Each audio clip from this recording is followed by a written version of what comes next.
bienvenue à tous. Voilà, on est à Pollutech deuxième jour. Vous avez déjà vu plein de stands, rencontré plein de gens, vu plein de belles innovations. On va se poser un petit peu, on va prendre de la hauteur, ou enfin en tout cas on va regarder un petit peu plus loin. On va regarder 2030-2050. Voilà, prendre un peu de hauteur. Donc avec Muriel Olivier, déléguée générale de la FNAD, et avec Antoine Bousseau, président de la FNAD, qui vont vous parler d'une analyse prospective de l'orientation des flux de déchets qui a été réalisée par la Fédération, voilà, qui nous permet d'avoir un peu de vision. Alors, bonjour à toutes et à tous. Effectivement, il y a un peu plus d'un an, la FNAD s'est dit que c'était le moment de se reposer la question du modèle des déchets, sous l'impulsion d'un contexte réglementaire, que ce soit la loi d'accélération de la production d'énergie, la programmation bas carbone, qui nous demandait d'ailleurs une vision à 2030-2050, l'avènement d'un certain nombre de REP et de filières intégrées, donc qui allaient transformer le modèle des gestions. Et puis globalement, on commence à se poser la question de l'émission de carbone de notre secteur. Donc étude très ambitieuse qu'on a menée, je vous dis, il y a un an et qu'on a sorti à peu près fin 2022, avec une méthodologie que Muriel va nous rappeler. Merci Antoine. Bonjour à toutes et à tous. Oui, on a la méthodologie qu'on a utilisée pour cette étude prospective. Elle se fait en deux étapes.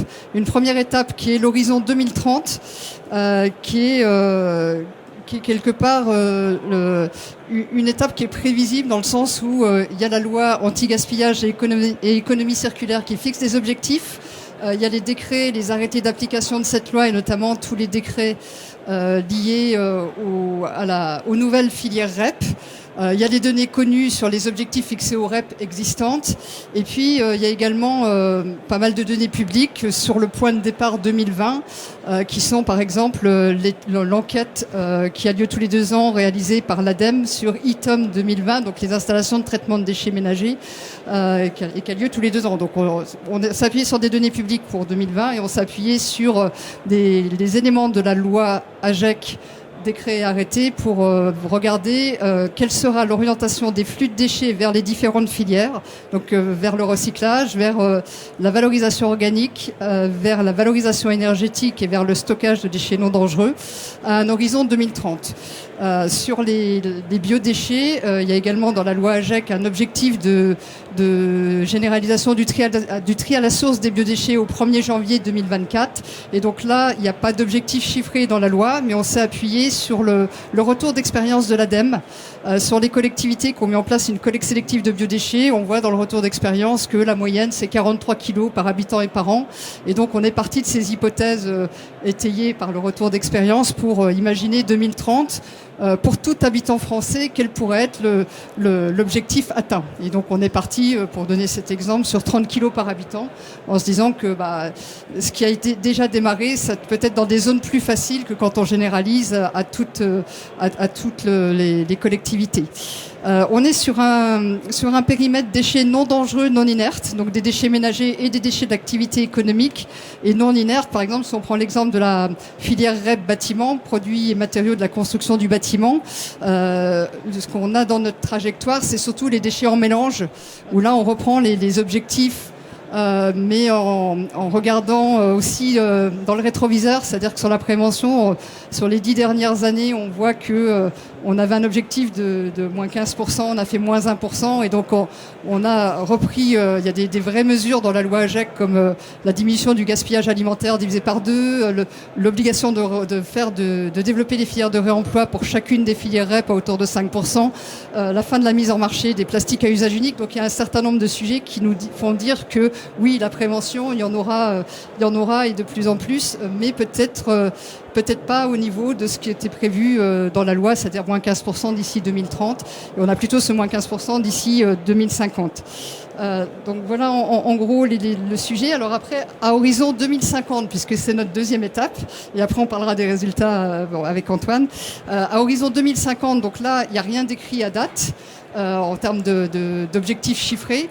Donc en fait, on a pris des hypothèses au niveau de la fédération, avec de nombreuses discussions avec nos adhérents, pour voir comment allaient évoluer les filières REP après 2030. Et notamment la filière REP produits et matériaux de la construction du bâtiment. On s'est dit 2050, on part sur un objectif de 70% de recyclage parce que c'était l'objectif sur déchets du bâtiment et travaux publics dans la loi de transition énergétique, 70% de recyclage. Là, on n'est que sur le bâtiment, c'est quand même plus difficile que sur le bâtiment et que sur les déchets en mélange, mais on est parti de cet objectif. Et puis sur les biodéchets, on sait aujourd'hui qu'il y a 100 kilos de déchets organiques dans la poubelle d'ordures ménagères résiduelles d'après les études ADEME, le Modécom 2017. Et donc on s'est dit, on doit pouvoir atteindre plus de 50% de collecte sélective de biodéchets d'ici 2050. Voilà comment on a travaillé. Donc encore une fois, c'est des hypothèses jusqu'en 2050. Et donc Antoine va vous présenter les résultats de ce travail prospectif. Alors les résultats. Alors d'abord le quantitatif. Si on veut résumer de manière très globale ce que l'on a vu, ce qu'on a découvert, parce que je peux vous assurer que on n'était pas vraiment prêt à voir ce qu'on a vu. En fait, je pourrais dire il y a peu de réduction, mais une transformation totale. Alors le peu de réduction, c'est ce que vous voyez ici. Là, c'est les kilos par habitant et par an produits, enfin ramenés à l'habitant produits par une cité. De 2010 à 2050, ce qu'on peut voir, c'est que de 2010 à 2020, en gros, ça a stagné avec un point bas en 2015. Donc il y a effectivement l'activité économique qui fait que ça avance ou ça baisse, et une légère baisse. Mais en fait, l'échelle est trompeuse, on va de 1000 à 300. Cette baisse, c'est 6%. Là où tout le monde parle de prévention et de réduction de déchets, il y a l'avènement des REP, il y a l'avènement de la collecte du biodéchet. On se dit, les déchets vont disparaître, entre guillemets. Nous, ce qu'on a estimé, et je peux vous assurer qu'on a appliqué toutes les règles, c'est ce résultat. Alors on pourrait le qualifier de décevant, sauf que si les tonnages baissent peu, ils se transforment complètement. L'indicateur le plus marquant pour tous les citoyens, ça va être par exemple de regarder la poubelle d'ordures ménagères. Donc votre poubelle, actuellement, elle fait à peu près 250 kilos par habitant et par an. En 2050, elle en fera exactement la moitié. On n'a pas fait exprès, mais on est tombé sur 125 kilos, avec un meilleur tri des biodéchets, déchets alimentaires, avec une réduction de ce qu'on reçoit et un meilleur tri sur les papiers, cartons et les plastiques. Et donc, on va produire 2 fois moins d'ordures ménagères. Alors, vous allez me dire, mais il est fou, le président de la FNAD, il nous dit que les déchets baissent pas, mais les OMR sont divisés par 2. Mais en fait, donc, c'est tout le modèle qui se transforme et qu'on a résumé sur un diagramme qui est celui-ci. Globalement, les déchets ne changent pas. Alors là, c'est plat parce que c'est sur une échelle 100%, mais les filières, les exutoires vont complètement se transformer. On retrouve ici, sur ce diagramme, les 3 grands exutoires, stockage, enfouissement, valorisation énergétique et valorisation matière. Première chose, c'est que tous les déchets qu'on va peu à peu extraire des nouvelles filières, donc les biodéchets, le recyclage matière, l'écomobilier, le développement des REP, va évidemment sortir peu à peu de l'enfouissement et va se retrouver en valorisation matière avec des tris. Ces tris vont faire des refus et l'avènement de nouvelles capacités d'UVE et surtout d'une filière CSR. Sachant qu'à la fin, l'enfouissement est la dernière solution, la solution ultime. Et donc finalement, quand on fait la soustraction, bien que les déchets ne baissent pas, on va avoir une filière stockage-enfouissement qui va se réduire à peau de chagrin. Je vous rappelais probablement tous, quand la première loi est sortie en disant 2025, il faudra que l'enfouissement ait été divisé par 2 en France par rapport à 2010. Là, on voit qu'en 2025, on n'y est pas tout à fait. On passe de 33% à 19%. Mais dès 2030, on a 10%. Donc, on considère, nous, nos estimations, que vers 2027-2028, c'est-à-dire demain matin, on aura réussi l'enjeu 2025. Mais ça, c'est pas tellement ça qui est surprenant. C'est qu'une fois qu'on y sera, on va rediviser par 4, probablement, le volume d'enfouissement. Donc, le stockage d'enfouissement est réduit à peau de chagrin. Donc, je ne cache pas que c'était un peu un traumatisme pour notre propre profession, mais on l'a parfaitement assumé, sachant que ça profite à qui ?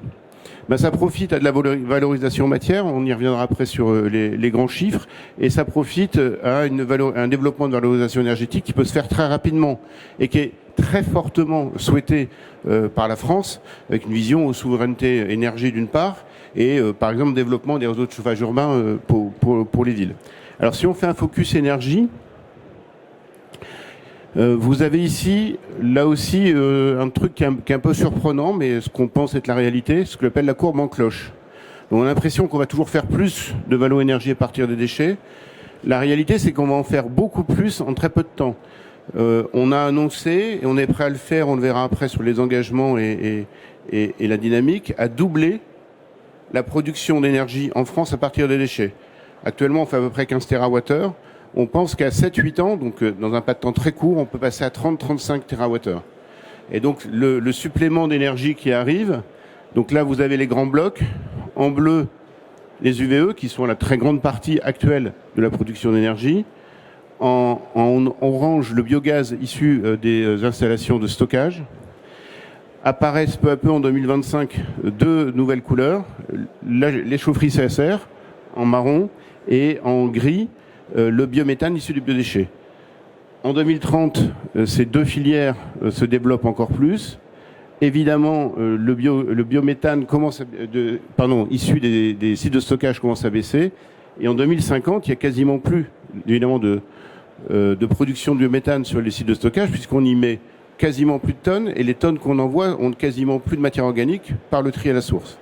Par contre, le CSR devient pas majoritaire, mais en tout cas très important et fondamental sur la vision énergétique future. Par contre, ce qui va peut-être vous étonner, c'est qu'on considère que l'énergie des UVE va baisser. Alors pourquoi ? À long terme, on a considéré que la partie CSR, effectivement, prendrait déjà une grosse partie de tout ce qui est refus de tri. Et donc toute la partie OPCI sera pris par le CSR et tous les tris qu'on aura fait pour faire de la valorisation matière, donc qui font des refus, iront en chaudière CSR. Mais dans le même temps, comme on l'a vu, les OMR vont baisser et sur le long terme, on pense qu'effectivement, il y aura une baisse des productions des besoins du VE. Et ce qui se passe actuellement, et certains syndicats qui sont présents ici le vivent, c'est qu'il y a un besoin à très court terme de traitement de déchets, un besoin de développement de réseaux de chauffage urbain, que ce développement, on considère qu'il va être important dans les 15 à 20 ans qui viennent, mais qu'après, probablement le besoin de traitement de déchets va commencer à baisser. Et donc, il y a les collectivités ont une vision, ce que j'appelle patrimoniale de leur UVE. Donc, elles ont deux lignes qui ont 25 à 40 ans actuellement. Propose une troisième ligne, augmente en capacité pour produire de l'énergie, parce qu'il y en a besoin ici maintenant et produisent plus de déchets. Et probablement, dans 15-20 ans, arrêteront une des deux plus des lignes anciennes. D'où cette courbe en cloche. Alors.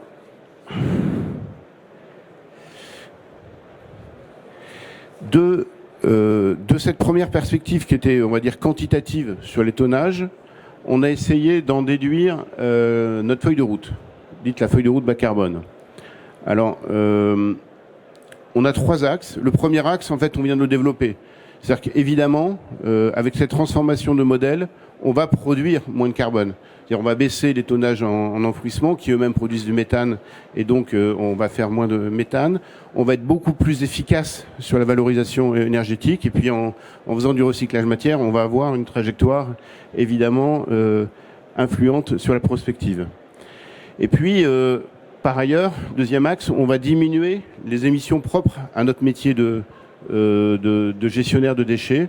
Donc optimisation des collectes, vous voyez là, électrification des process, en particulier des transports, amélioration des performances UV, on a déjà parlé, optimisation des centres de stockage, c'est-à-dire meilleur captage du méthane qui est émis et valorisation de ce méthane. Troisième axe, enfin, on va aller beaucoup plus loin sur la production de matière, on le reverra après, en remplacement des matières vierges. On estime dans la bascule que vous avez vue tout à l'heure de la partie bleue qui se développait qu'on va recycler 5 millions de tonnes de plus qu'actuellement. Et donc on va effectivement produire plus de plastique recyclé, plus de ferraille, plus d'aluminium, plus de bois et aussi plus de matière organique fertilisante pour retourner au sol. Voilà. Alors à partir de ces éléments sur la trajectoire, on a traduit cette trajectoire en courbe d'émissions de gaz à effet de serre à partir du secteur déchets. Alors c'est un travail qu'on a fait avec le CITEPA. Donc le CITEPA, c'est une association qui fait tous les ans l'inventaire des émissions d'un certain nombre de secteurs d'activité, dont le secteur déchets. Et donc pour nous, c'était important d'avoir d'avoir une évaluation qui soit avec la même méthodologie que la méthode utilisée chaque année pour les inventaires. Et donc, juste pour préciser, dans cet inventaire du CITEPA, on a donc différents secteurs d'activité.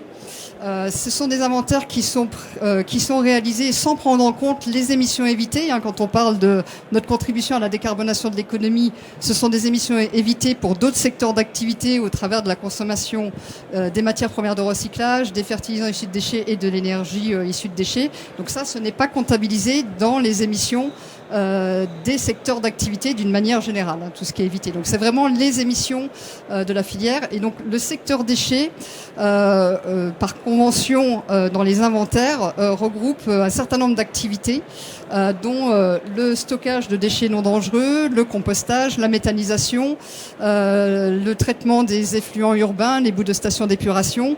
Voilà, un certain nombre d'activités, mais il faut souligner que toutes les activités du secteur déchets qui sont des activités de production d'énergie, donc production d'énergie à partir de combustibles solides de récupération ou à partir des unités de valorisation énergétique des déchets, ces émissions-là sont comptabilisées dans le secteur de l'énergie.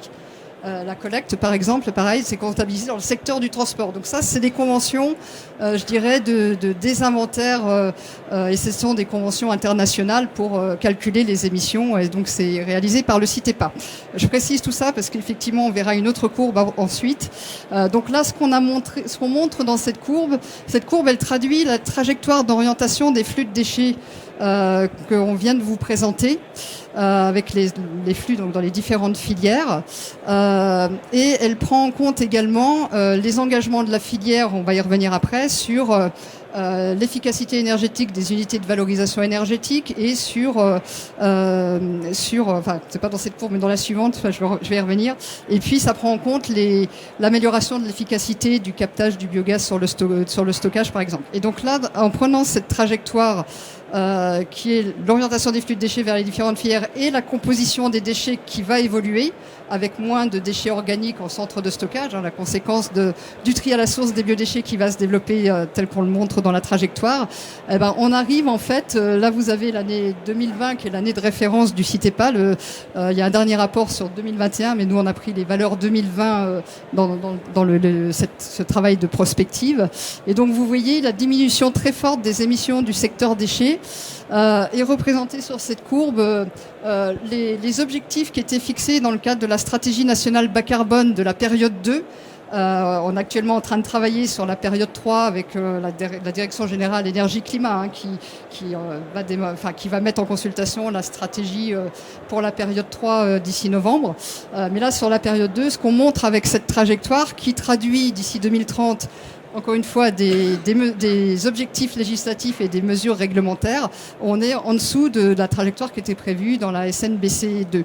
Et donc, on montre que sur le secteur déchets, on arrive à une diminution de 56% de nos émissions d'ici 2030 comparé à 2020, et d'ici 2050 de moins 67,5% des émissions. Alors, à chaque fois, on précise le périmètre de l'étude parce qu'effectivement, il y a différents rapports qui sortent et avec parfois un périmètre qui change d'un rapport à l'autre. Donc on précise toujours ce qu'on inclut dans le secteur. Donc là, sur cette courbe, vous voyez on a fait l'exercice au-delà du secteur déchets tel qu'il est défini dans les conventions onusiennes pour regarder les émissions des différents secteurs d'activité. On a regardé sur toute la chaîne de valeur quelles sont les émissions, puisque comme on l'a dit, on a plutôt une stabilité, une augmentation puis une diminution, globalement une stabilité jusqu'en 2030 des tonnages qui vont aller en unité de valorisation énergétique, avec une performance supplémentaire qui va nous amener à produire plus d'énergie sans incinérer plus de déchets. On a la filière CSR en violet Oui, vous voyez pas les légendes, c'est un petit peu loin, pardon. Mais en violet, c'est la filière CSR. Donc effectivement, on voit dans nos travaux prospectifs que la filière CSR pourrait permettre de produire 10 TWh d'ici 2030 à partir de 3 millions de tonnes de CSR orientés en chaufferie. Donc CSR, combustible solide de récupération, produit à partir de refus de centres de tri de déchets non recyclables, hein, tels que je dirais, posé dans la réglementation CSR. Hein. Et donc voilà, on voit le résultat sur l'ensemble de la chaîne de valeur entre ce qui effectivement va diminuer, le stockage, le recyclage qui augmente mais qui présente pas d'impact en termes d'émissions de GES, et puis valorisation organique en bleu qui augmente un petit peu, c'est les usines de compostage et de méthanisation, et puis la valorisation énergétique effectivement avec le CSR qui évolue. Donc voilà pour ce que donne la trajectoire d'orientation des flux de déchets. Et donc ces travaux ont été réalisés dans le cadre de la feuille de route bas carbone du secteur déchets, qui a été réalisée dans le cadre du comité stratégique de filière transformation et valorisation des déchets, qui regroupe l'ensemble des opérateurs de la filière déchets. Donc voilà pour la présentation des résultats. Les conditions de succès. Oui, alors est-ce qu'on peut dire sur la courbe précédente, c'est que ça fait en gros, sur la filière complète en émissions, moins un tiers en 2030, moins 50% en 2050. Alors on pourrait considérer par rapport aux grands objectifs que c'est pas si élevé que ça, mais en fait ces émissions viennent en particulier de la création de nouvelles chaudières CSR qui viennent elles-mêmes en substitution de combustion de carburants fossiles. Donc la partie évitée est extrêmement, elle est déjà supérieure à ce qu'on émet. Dans l'avenir, elle sera encore plus différente. Alors, conditions de succès, en fait, on ne sait pas qu'on est du tout inquiet, parce que tout nous pousse à transformer le modèle, comme on l'a vu. Mais on a rappelé quand même quelques grands points. C'est développer la prévention et la réduction des déchets. Alors la tarification incitative, évidemment, est une très bonne solution pour y arriver.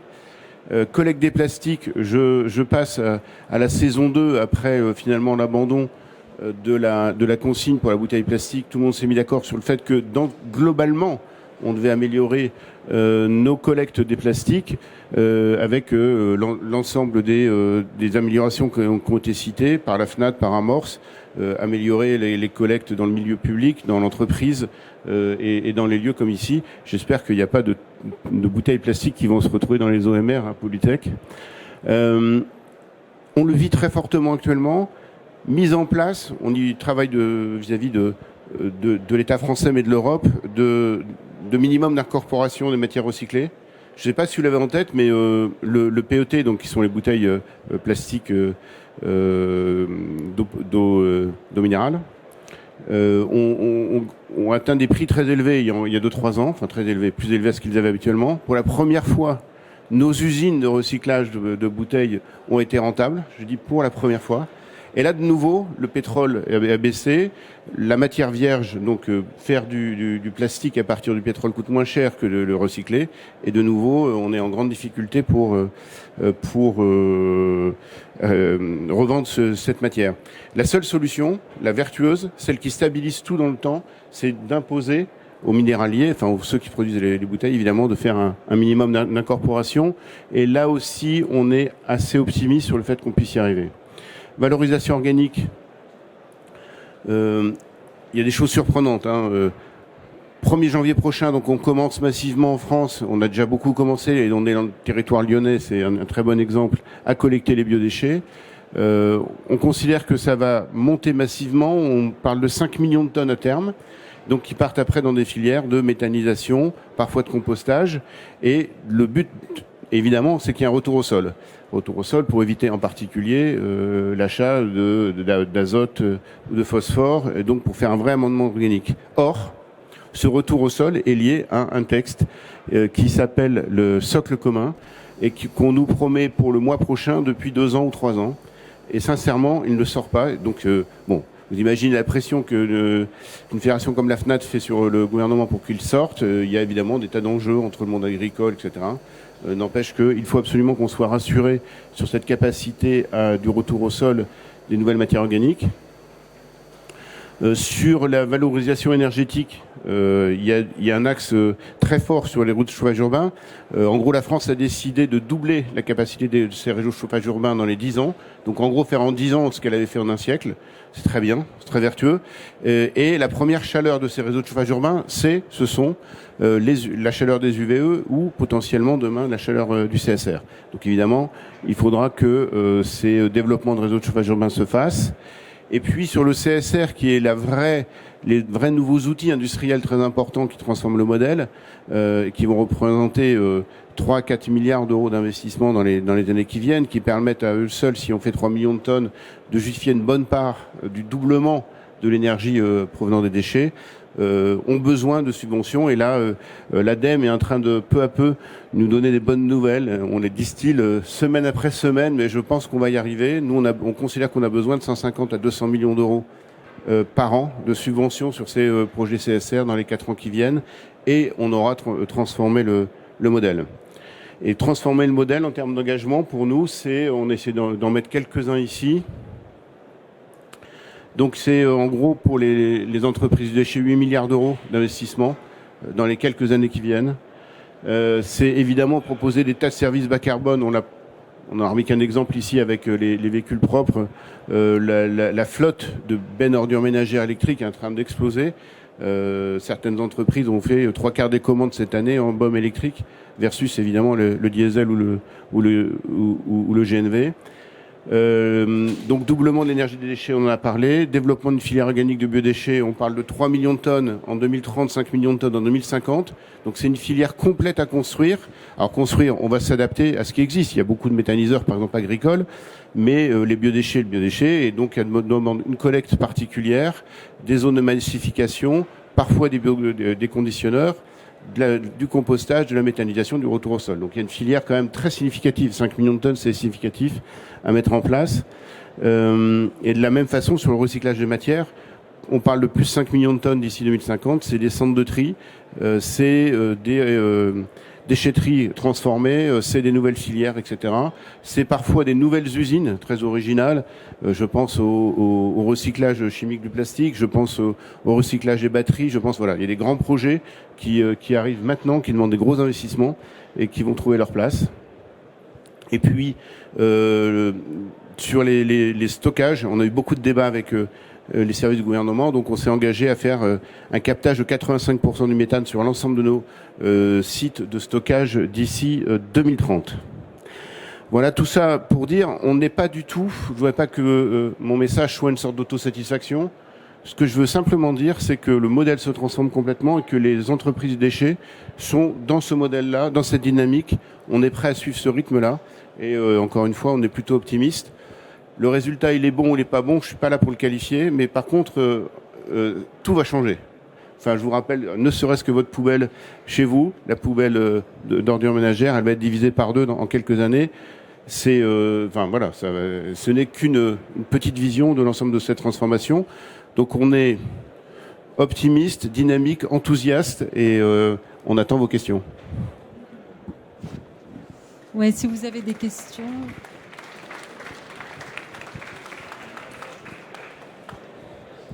Oui, par rapport au CSR, puisque ça a l'air d'être le projet d'avenir, j'ai 2 questions.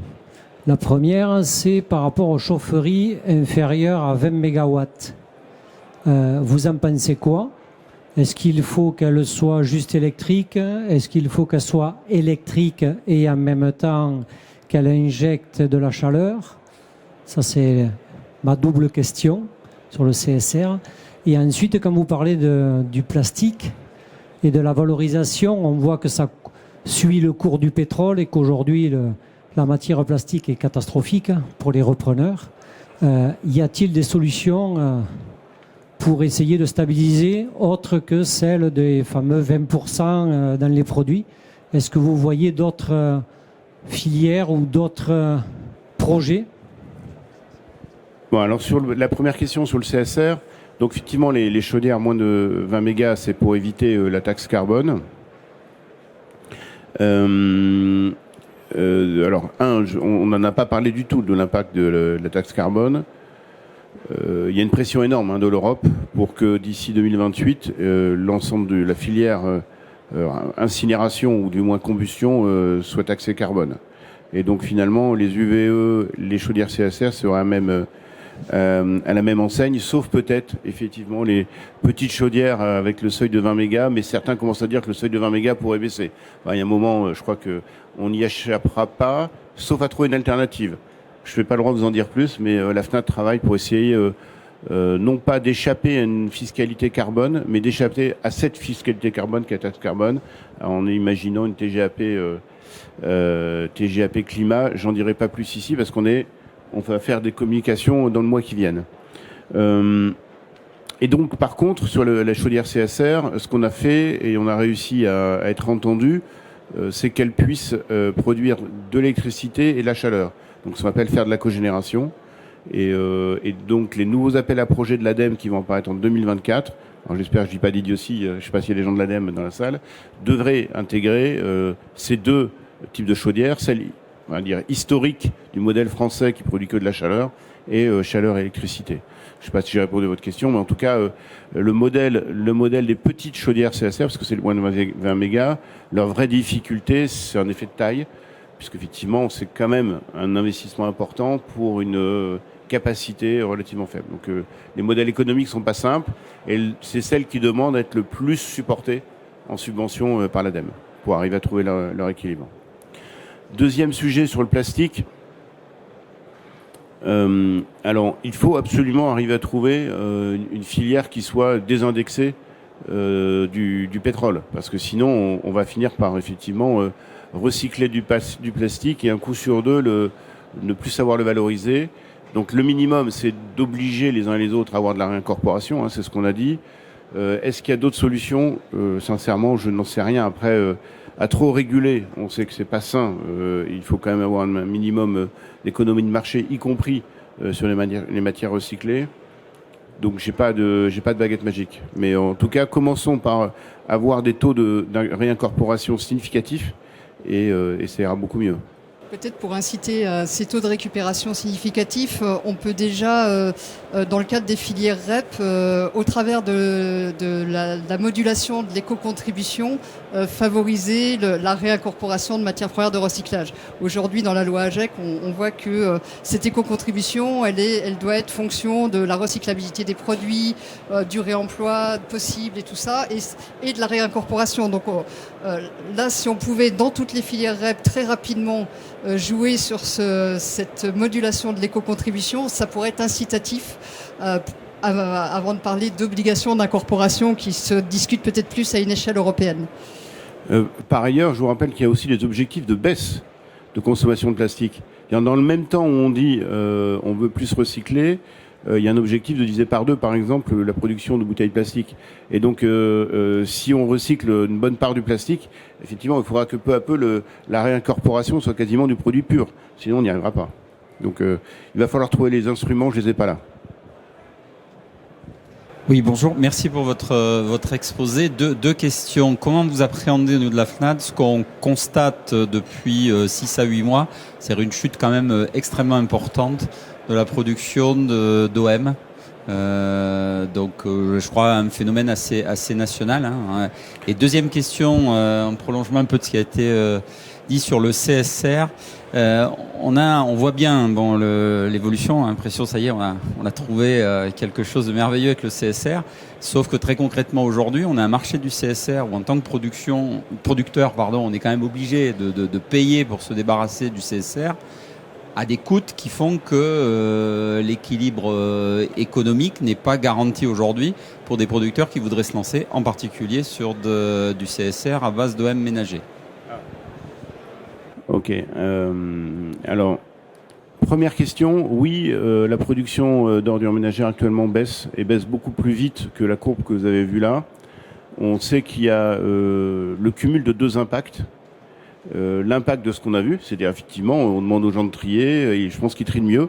Le Covid a eu ses impacts en particulier d'avoir entre guillemets plus de temps à la maison et trier mieux. Je pense que les gens trient mieux. Et dans le même temps aussi, effectivement, la baisse du pouvoir d'achat. Donc évidemment, les gens consomment moins et quand on consomme moins, on rejette moins. De ces deux facteurs cumulés, quelle est la part de l'un, quelle est la part de l'autre, il y a grand débat. Je fais partie de ceux, je pense que vous l'avez compris dans mon intervention, qui pensent que c'est réellement une vraie baisse. C'est-à-dire que le pouvoir d'achat, oui, doit accentuer un peu cette baisse-là, mais les Français trient de mieux en mieux. Et quand on fait des sondages, ils sont, ravis de trier, deux, ils pensent qu'ils trient pas mal, et même ils reprochent finalement au système de pas leur permettre de trier partout. Donc ils trient à la maison, mais ils peuvent pas toujours trier au travail, et encore moins dans la rue, dans les halls de gare, etc. Donc je fais partie de ceux qui pensent qu'on est en train de vider la poubelle plus vite même que la courbe que vous avez vue. On fera évidemment l'étude peu à peu, on la mettra à jour année après année. Et donc ça on le voit en tout cas, et ça veut dire que, toujours pareil, comme cette partie baisse, et que la dernière solution est l'enfouissement, le traitement valorisation énergétique est toujours constant, c'est-à-dire qu'on sature tous les incinérateurs, et l'enfouissement est en train de baisser effectivement à une vitesse plus rapide que vous avez sur les courbes. Est-ce qu'il y aura un petit rebond, un moyen rebond, un gros rebond une fois la crise actuelle en France passée? J'ai pas de marre de café. L'autre question était sur en gros le coût du traitement des déchets par CSR.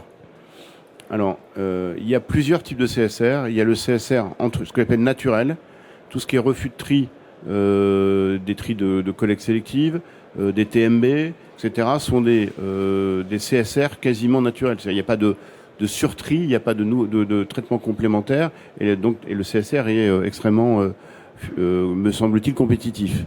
Là où c'est un peu plus compliqué, c'est quand ce CSR doit être produit pour faire un combustible. Demande des prêteries, des broyages, du stockage, etc. Et cette filière CSR commence tout juste à se mettre en place. Je suis d'accord avec vous, les premiers prix qui sortent sont plutôt relativement élevés. Après, quand on voit la carte des projets CSR, sur la région Grand Est en premier lieu, mais après peu à peu sur toute la France, je pense que la concurrence va jouer et que globalement, on devrait retrouver des prix relativement attractifs. Mais bon, à démontrer dans le temps.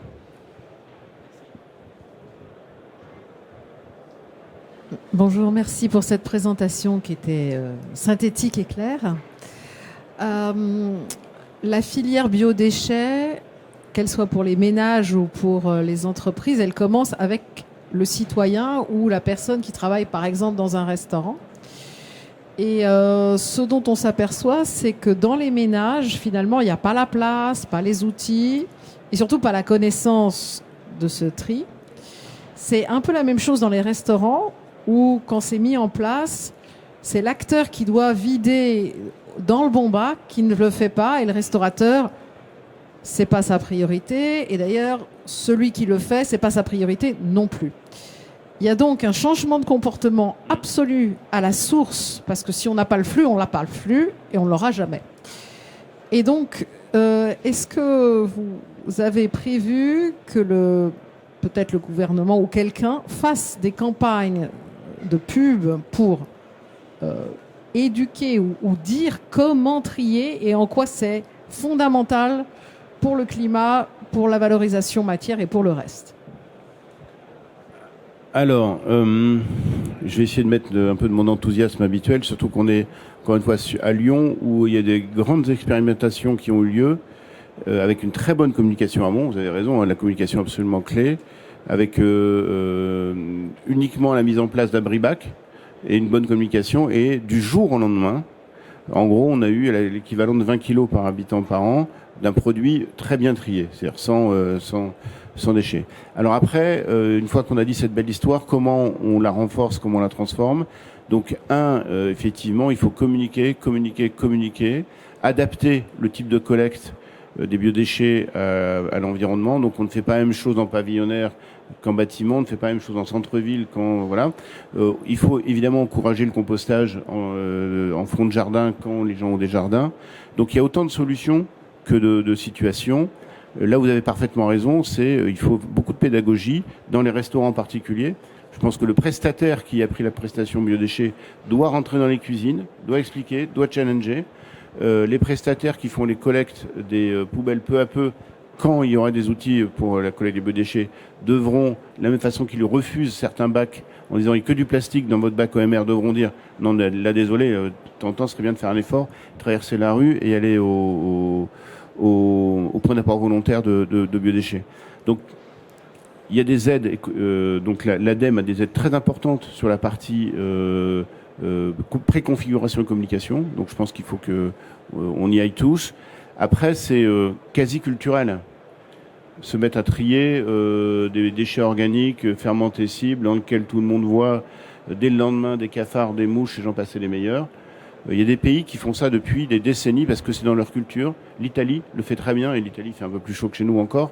Milan trie ses biodéchets depuis des décennies et un énorme méthaniseur qui produit beaucoup de biogaz.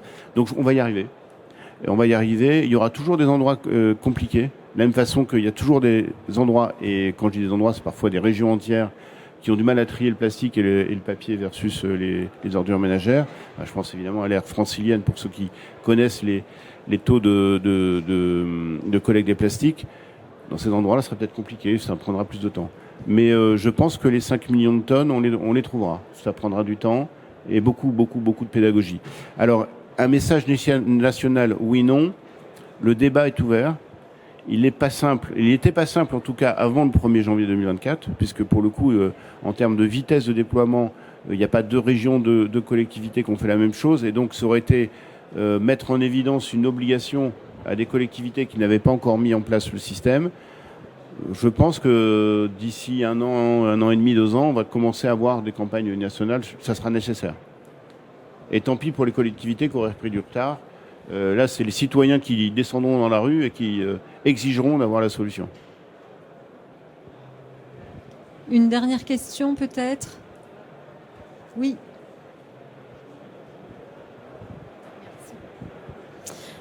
Bonjour. Juste une question concernant la méthodologie que vous avez utilisée pour les prévisions. Vous estimez que dans les chiffres qui ont été projetés 2030-2050, combien le pourcentage de déchets hors foyer ? Parce que si je comprends bien, ils ne sont pas comptabilisés là-dedans. Hors foyer. C'est dans la prévention. Enfin, s'ils sont réemployés, c'est dans la prévention. Non, hors foyer. Ah, hors foyer, hors pardon. Foyer. Hors foyer.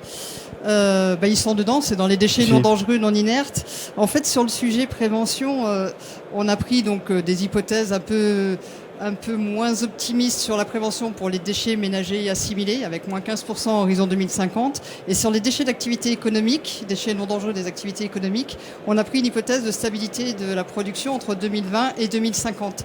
Et donc, c'est tous les déchets non inertes, non dangereux. Et on a pris cette stabilité parce qu'en fait, quand on regarde le rapport chiffre clé ADEME 2021, on montre que les déchets d'activité économique qui se sont plutôt stabilisés dans l'industrie, ont diminué dans le tertiaire et ce qui a augmenté, c'est les déchets secondaires, c'est-à-dire les refus de tri. Donc, on pense que cette stabilité, elle est atteignable. Voilà, donc c'est ça les hypothèses que nous avons prises sur la prévention. Et donc le hors foyer, oui bien sûr, on a pris en compte les éléments avec des efforts qui sont nécessaires et ça rejoint un peu nos attentes vis-à-vis de l'État, c'est que dans le futur cahier des charges de la filière emballage, il y ait bien la prise en compte de soutien pour ces déchets hors foyer, pour les emballages qui cotisent, qui payent l'éco-contribution à la filière emballage, bien sûr. Mais là, c'est vrai qu'il y a besoin d'aller chercher ces déchets hors foyer. Il y a un volume important à aller chercher. Et ça homogénéise aussi le geste de tri entre ce que fait le citoyen à la maison et ce qu'il fait dans l'entreprise. Ok, merci. Une dernière question. Oui, parce que je vois que le groupe suivant est en train de se préparer, effectivement. L'ultime. Oui, bonjour, merci beaucoup. Petite question, c'est juste, donc il y a beaucoup d'espoir dans le CSR. Ma petite question, c'est est-ce qu'une ACV a été réalisée sur le CSR et est-ce que vous projetez d'en faire une si elle n'existe pas ? Je suis un passionné d'ACV. Très bonne question. Donc il y a des tas de solutions qui apparaissent, effectivement, pour pas tomber dans des effets de mode. Je pense que le plus